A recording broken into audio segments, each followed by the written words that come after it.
Welcome back to another installment of the Ultimate APUSH Review. Today we are taking a look at APUSH Period 4, which goes from 1800 to 1848, and today we got it reviewed for you. So real quick, the big ideas, really simplified. The role and relationship between the federal and state governments will continue to evolve during this time. So you're going to see this theme in today's presentation. 2, this era will experience a rapid economic, territorial, and demographic changes. The United States is going to be going through change in all three of those categories. Sectionalism will increase during this time. It's always been an issue. It's going to continue to be an issue in period 4. The new republic will both extend democratic rights and continue to struggle to define and extend democratic ideals to all Americans. Translation, some Americans are going to see the right to vote suddenly, and others are going to continue to be denied that. And then finally, various reform movements will seek to change American society. So let's take a look. Kind of one of the important points you're going to see is America is expanding its territory. The size of the United States is going to more than double during this period. In fact, the U.S. will attempt to increase our foreign trade, expand our borders, and at the same time, especially after the War of 1812, attempt to isolate ourselves from foreign affairs. This will make way more sense in just a moment. So let's take a look. If you look at a map of America in 1790, the population density was kind of hugging along the Atlantic seaboard. And you see this change because by 1830, the population is moving west.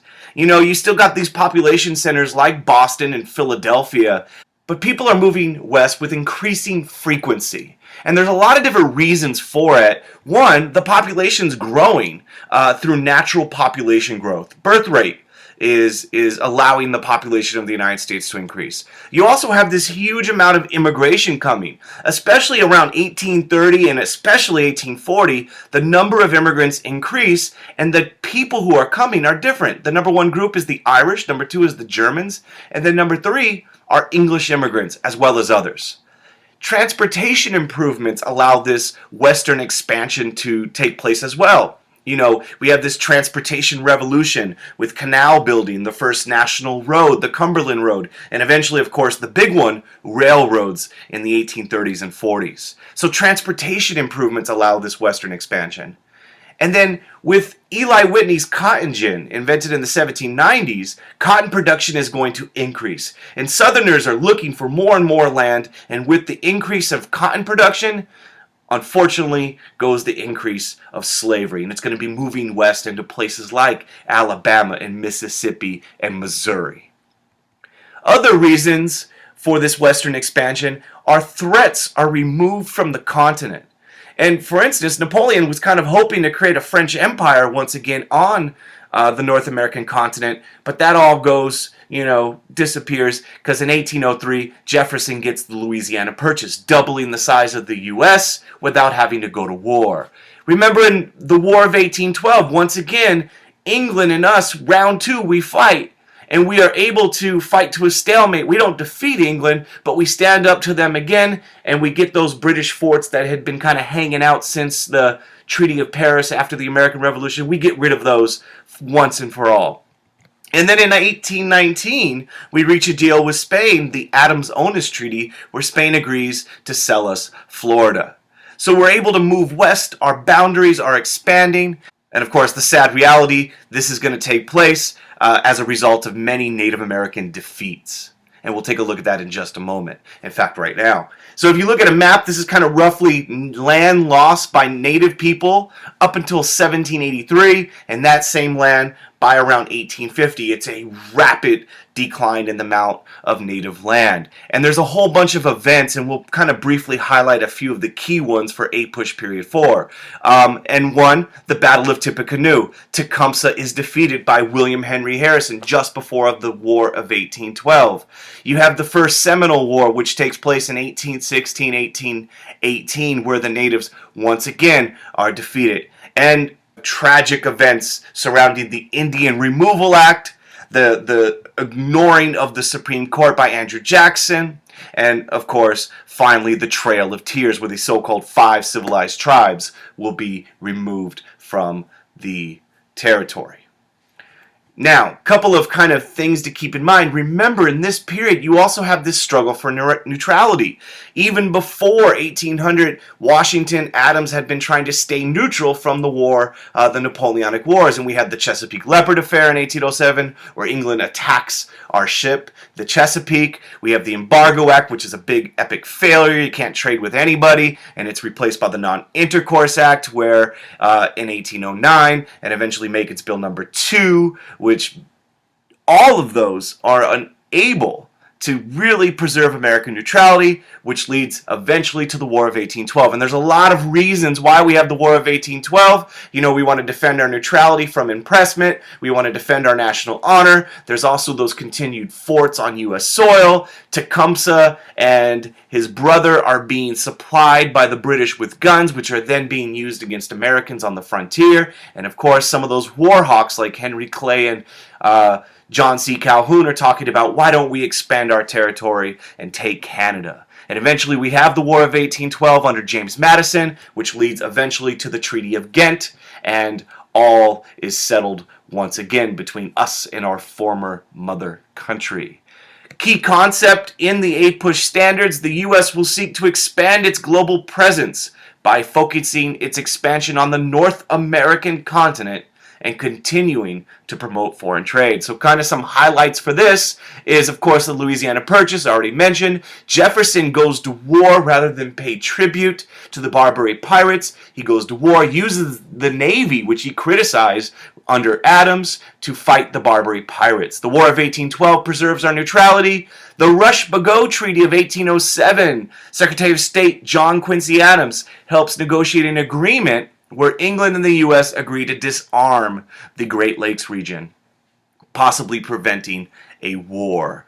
The British-American Convention in 1818 is a joint agreement between the U.S. and England, where we agree we will jointly occupy Oregon for 10 years. The northern boundary of the Louisiana Territory will be set at the 49th parallel, and we'll agree to go on some nice fishing trips in the Newfoundland region. We'll share that section for fishing.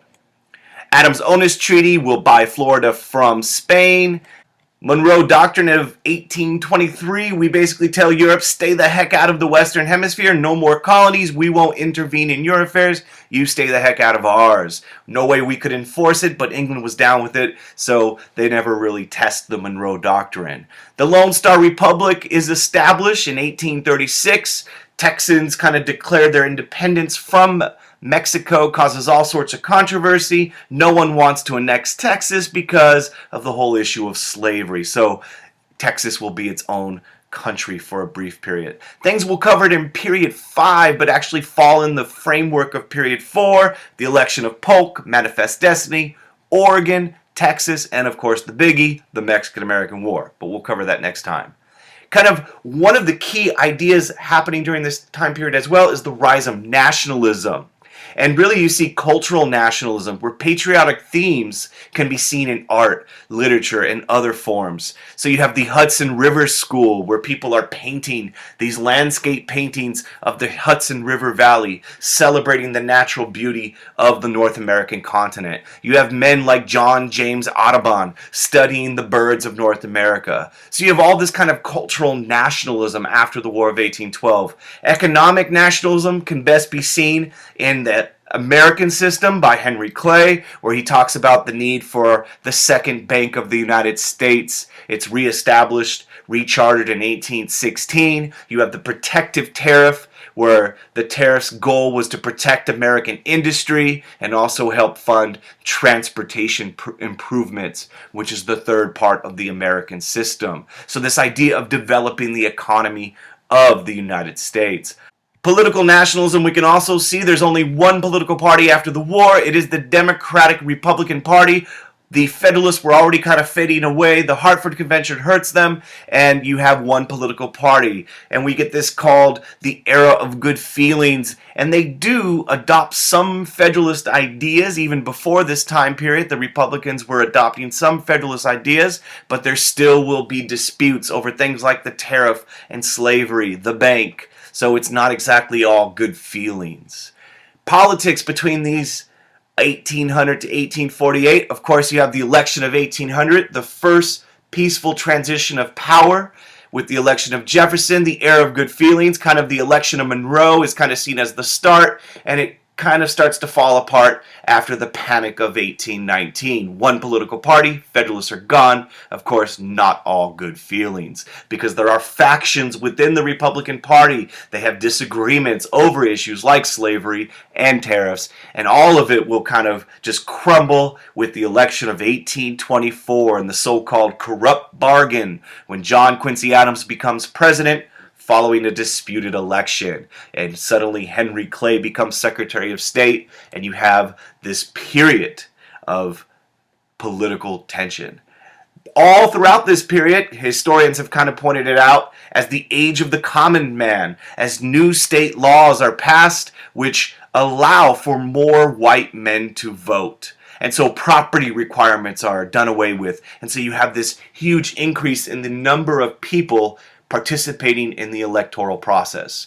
And of course, in 1828, you get the election of Andrew Jackson in a rematch against John Quincy Adams. And during Jackson's presidency, you have the rise of the second two-party system, where under Andrew Jackson, the Democrats versus the Whigs. And the Whigs are going to be the opponents of Andrew Jackson. As you can see on this map, kind of reviewing really quickly the political kind of developments during this time period, the Revolution of 1800, the election of Jefferson, Hartford Convention, the moment the Federalists kind of put the final nail into their coffin, followed by the era of good feelings, one political party. They are all Republicans. Of course, that's not exactly completely true. It is a simplified version, then the corrupt bargain, and then eventually you get the Democratic Party, which are similar to the old school Democratic Republicans, and the Whig Party, which have a lot of similarities to the Federalists in terms of their beliefs. Denied. There are going to be people who are denied or left out of this new national culture. In fact, women are going to see their roles restricted. There's this idea of the cult of the domesticity. A woman's place was in the domestic sphere. Of course, as the nation became a republic, there was this idea of Republican motherhood, where women should raise good citizens to be active in the democratic process, especially their young sons. And a big historic event takes place in 1848 when you have at Seneca Falls the Declaration of Rights and Sentiments, where women outline their grievances towards the country and demand full equal rights. For African Americans, we're going to take a look at them a little bit more closely in a moment, but you're going to see the rise of the pro-slavery arguments, racism in both the North and the South, and the complete exclusion of African Americans from this national culture. And Native people, once again, Native resistance will be met by force, removal by the government of the United States. Big idea in this period as we move west, it's essential you understand the rise of sectionalism. In spite of this increase in nationalism, sectionalism will continue to plague the nation. You're going to have the Northeast, the North, the West, and the South, and they're going to all pursue their own kind of agendas. In fact, state governments at this time will also resist the authority of the federal government. And you can see that in two great examples. The North, at the Hartford Convention in 1814, New England Federalists are going to consider possible secession due to their anger and resentment about the War of 1812. However, the war was over by the time their plot comes to the surface and the Federalists fade away. Kind of more significant is what happens in the South with the nullification crisis. In 1828 to 1832, South Carolina votes to nullify the Tariff of 1828 and 1832, creating a serious problem, and Jackson, as the president, orders federal troops, and eventually you get the Compromise Tariff of 1833, also known as the olive branch and the sword. So state governments are going to be resisting the federal government at times. And once again, that idea of sectionalism, so important. In spite of this increase in nationalism, sectionalism will continue to plague the nation. We've seen some of these examples, but quick review. The Second Bank of the United States, supported by the North, opposed by the South. Internal transportation improvements, heavily favored by the West, but state rights supporters oppose the spending of federal money on internal improvements. Protective Tariff of 1816 is going to be supported by Northern manufacturers, resisted by Southerners very often. The Missouri issue is going to be a hugely complicated sectional crisis because it's going to divide the North and the South. Should slavery expand into new states? And it's temporarily going to be solved by the Missouri Compromise, where they make Missouri a slave state, Maine a free state, and they cut off slavery north of 3630. The nullification issue we've already mentioned, where South Carolina is going to resist the tariff of 1828, and other southern states are going to kind of morally support South Carolina. And Andrew Jackson, of course, is going to respond with the olive branch and the sword. And then, of course, a big problem is going to happen with the national bank debate, where Jackson is going to veto the rechartering of the bank, and you're going to have the rise of pet banks. This is going to be an issue that's going to also, to some degree, divide Northerners and Southerners. In spite of this sectionalism, though, you see this commitment to the Union. In fact, when Daniel Webster and Robert Hayne debate in 1830, it is Daniel Webster who rejects the idea that a state could defy or leave the Union. Andrew Jackson also rejects that when he puts the smackdown on South Carolina during the nullification crisis in 1832. So there is this commitment to the Union, but there is sectional tension. In spite of this kind of effort by states and different sections of the country to kind of pursue their goals, the Supreme Court will increase the power of the federal government during this time. We saw it, John Marshall, kind of the Federalist judge, Marbury versus Madison, the importance of judicial review. They established that precedent. McCulloch versus Maryland, the court rules the Second Bank of the U.S. is constitutional, therefore saying the federal government can create the bank. And another case, Gibbons versus Ogden, states do not regulate interstate commerce, trade between states, the federal government does. So all of these different cases during John Marshall's tenure as the Chief Justice are going to further the power of the federal government. Regional sectional identity of the South, a couple things you should keep in mind. The cotton gin is invented in 1793. It's going to transform cotton production. Slave ownership was a sign of status. And in the South, you have the kind of rise of this aristocratic plantation class. Those people had the wealth. The majority of Southerners did not own slaves, yet supported the institution of slavery. Only about 25% of Southerners actually owned any slaves at all, but there was this hope of one day they themselves would own slaves as well. They have this code of chivalry in the South, this strong sense of honor amongst Southerners, and as Northerners became critical of slavery and slave revolts were taking place, Southerners became very defensive of the institution of slavery. In fact, you see George Fitzhugh defending slavery as a positive good. It was better than the factory labor in the North, and in some instances, you see the use of religion to defend slavery. Amongst African Americans, the experiences were mixed depending upon where they were, but life under slavery sucked no matter who you were. Slaves relied on extended or surrogate families to kind of maintain emotional bonds with one another, to resist the inhumanity of slavery. During the Second Great Awakening, there's the importance of the slave spiritual, slave music, and religion. Many slaves during the First and Second Great Awakening take on Christianity, like becoming Methodist, and the importance of fusing African religions with Christianity, and you get these kind of hybrid faiths.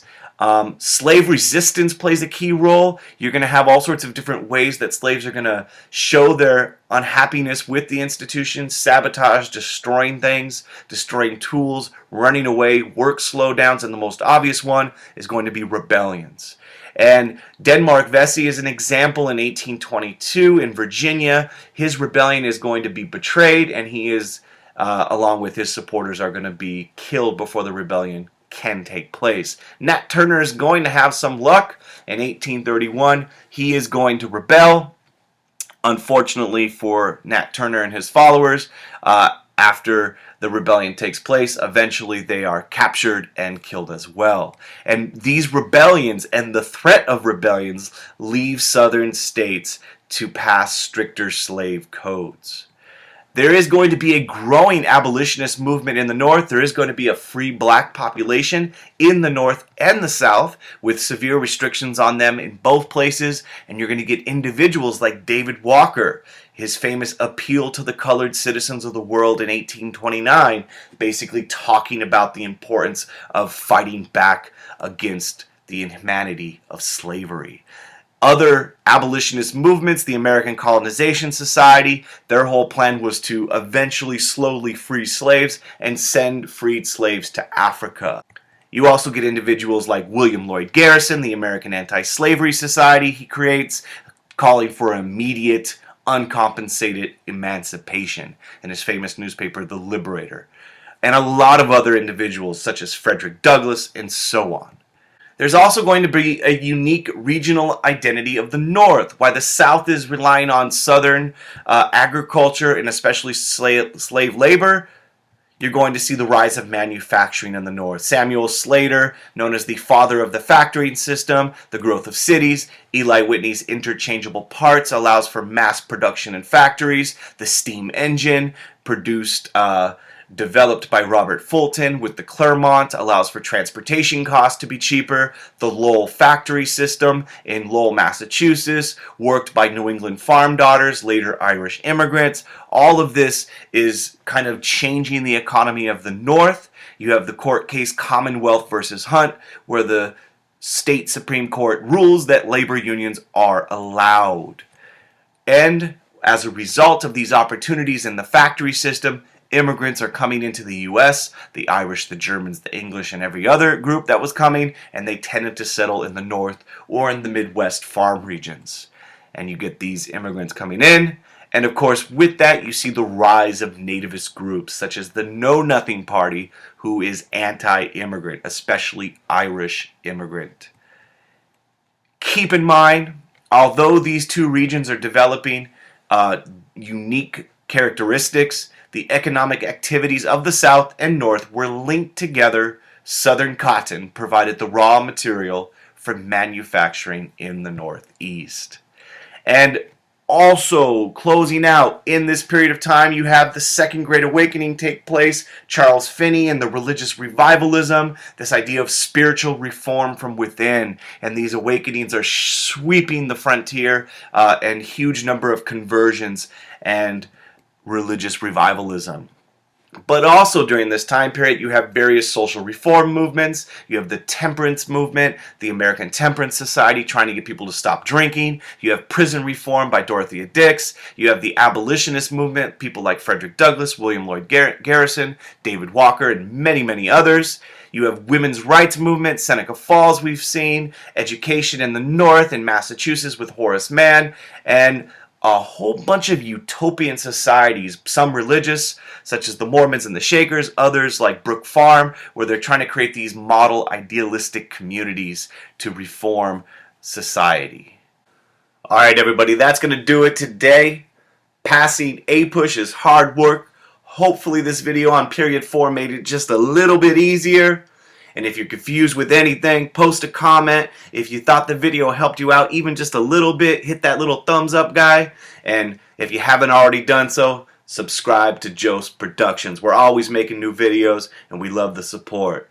And if after a long day of studying for APUSH you find yourself looking like this, take a break, go look at some blue skies, and have a beautiful day.